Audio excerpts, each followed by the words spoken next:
Hello again, welcome to the channel. My name is Dina. Thanks again for watching. I'm happy you can join me today and I hope you're all doing great. In this video, I just want to share with you my experience in propagating peperomias. You will see how the plants look like at different stages of growth, from cuttings to potted plants. And there will be lots of videos of baby peperomias to give you an idea on what to expect when propagating yours. So if this sounds interesting to you, keep watching till the end of the video. I have a small collection of peperomias here. This is the Polybotria or the teardrop peperomia, this tall plant here, the baby rubber plant peperomia, Piccolo Banda, Dance Sunrise. This peperomia rosso has a lot of inflorescence at the moment. The Rana Verde, I have two Caparata. This is the Emerald Ripple and the Red Ripple, and of course the Watermelon Peperomia. I love them because they can stay compact and they're great coffee table plants. They're fairly easy to grow, so they're great for beginners. Although in my experience, some are not growing as well as they should, and some are not aging as gracefully as I hope. That's why I propagate, and also it gives me a lot of plants to give away. In my experience as well, some peperomias are easier to propagate than others, so it's a good idea to take a couple of stems and leaves to propagate, because sometimes not all of the cuttings will root. Here's how I propagated each peperomia. Let's start off with the baby rubber plant and the teardrop peperomia. These two have longer main stems and leaves attached to shorter petioles. With the baby rubber plant, I've tried both leaf and stem cuttings and propagated them in water. This is how the leaves root in water.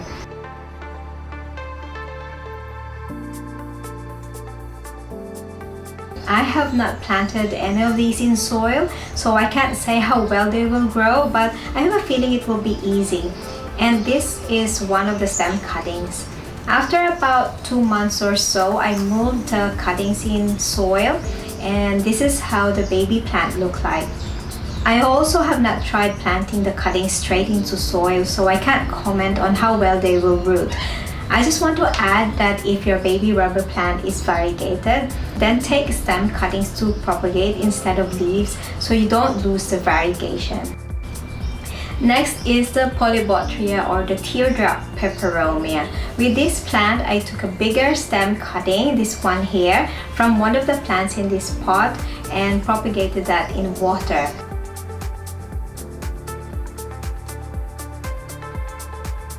This plant is looking a bit leggy to me and the bottom area looks bare, so I thought of cutting a stem to grow some leaves and cover the bare area here. And I also took a couple of smaller stems or petioles with a leaf attached, and these cuttings were also propagated in water. And when they grew a good amount of roots, I planted them in soil, and just around the base of the petiole you will see little leaves forming, and this is a new pot of teardrop peperomia. I also have not tried propagating these cuttings straight in soil, but in my experience, growing the cuttings in water first and then moving them into soil was really easy.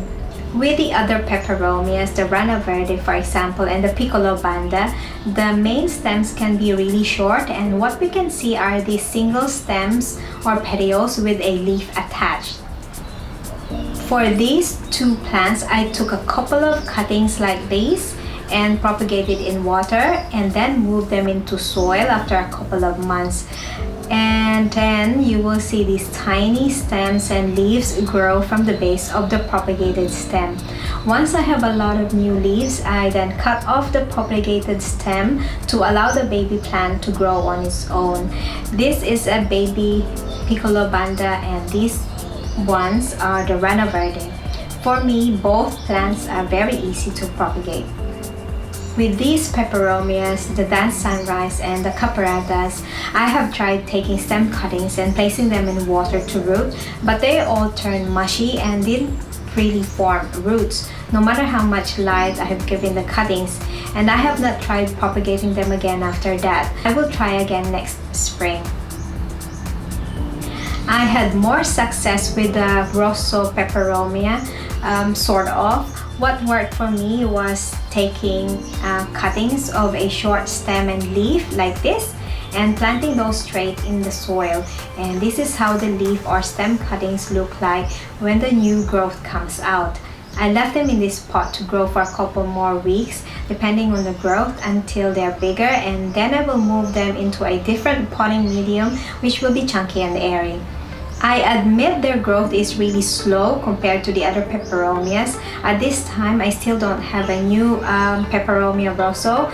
I'm not sure if this tiny plant here will actually continue to grow, and this other cutting also has not grown at all, but it still looks alive, so there's still hope.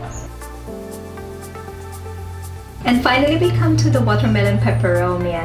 Now with this plant, I didn't have much success in propagating this. I've tried leaf propagation, cutting the leaves in half and planting them in coco coir to root.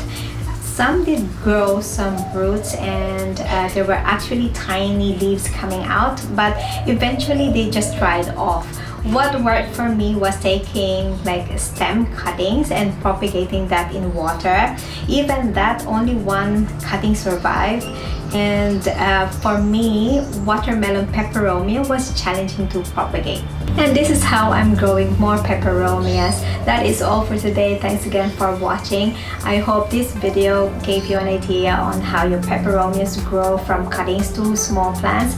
I suggest doing this in the warmer months, spring for example, and that should give your cuttings a better chance of rooting, and place them in an area with a lot of bright light. And I wish you much success in your propagations. Please subscribe to the channel if you enjoyed this video. Press the like and bell icon, leave a comment, and I'll see you again in the next video.